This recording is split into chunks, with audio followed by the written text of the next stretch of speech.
கல்வி விருதுகள் விழா மாணவிக்கு வைரக் கம்மலை பரிசாக வழங்கிய விஜய். மேடையிலேயே நெகிழ்ச்சி. நடிகர் விஜயின் தமிழக வெற்றிக் கழகத்தின் சார்பில் தமிழ்நாடு மற்றும் புதுச்சேரியில் 10 மற்றும் 12ஆம் வகுப்பில் தொகுதி வாரியாக முதல் 3 இடங்களை பிடித்த மாணவ மாணவிகளுக்கு கல்வி ஊக்கத்தொகை வழங்கப்படுகிறது. இந்த கல்வி உதவித்தொகை வழங்கும் விழாவை விஜய் அரசியலில் களமிறங்குவதற்கு முன்னர் இருந்து செய்து வருகிறார். இந்த நிலையில் இம்முறை மாநில அளவில் முதல் இடத்தை பெற்ற மாணவிகளுக்கு வைரக்கம்மல் வழங்கியுள்ளார். தமிழக வெற்றிக் கழகத்தின் சார்பில் நடைபெற்று வரும் இந்த கல்வி விருது வழங்கும் விழாவில் இன்று அதாவது மே மாதம் 30ஆம் தேதி தமிழ்நாட்டில் உள்ள 16 மாவட்டங்களில் இருந்து சுமார் 80க்கும் மேற்பட்ட சட்டமன்ற தொகுதிகளில் இருந்து மாணவ மாணவியர்கள் அவர்களின் பெற்றோர்களுடன் வரவேற்கப்பட்டு கௌரவிக்கப்பட்டு வருகிறார்கள்.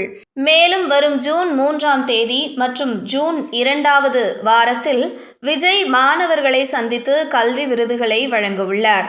இந்த நிலையில் இன்று நடைபெற்று வரும் கல்வி விருது விழாவில் மாநில அளவில் 12ஆம் வகுப்பு தேர்வில் முதலிடம் பெற்ற மாணவிகளான ஓவியாஞ்சலி மற்றும் அரியலூர் மாவட்டத்தைச் சேர்ந்த மாணவி சோஃபியாவுக்கு பாராட்டுச் சான்றிதழ், கல்வி உதவித்தொகை மற்றும் வைரக்கம்மல் பரிசாக வழங்கினார்.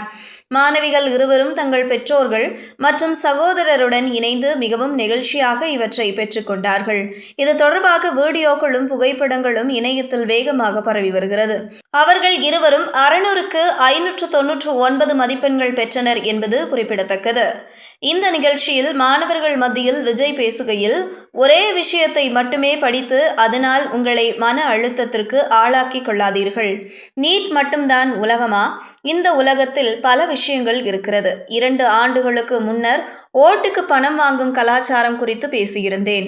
அடுத்த ஆண்டு நடைபெறவுள்ள தேர்தலில் வண்டி வண்டியாக உங்களிடம் இருந்து கொள்ளையடித்த பணத்தை கொண்டு வந்து கொட்டுவார்கள். இதுவரை ஊழல் செய்யாதவர்களை நீங்கள் தேர்வு செய்யுங்கள். மாணவர்களாகிய நீங்கள் சாதி, மதம் போன்றவற்றிற்குள் அகப்பட்டு விடாதீர்கள் என்று பேசினார்.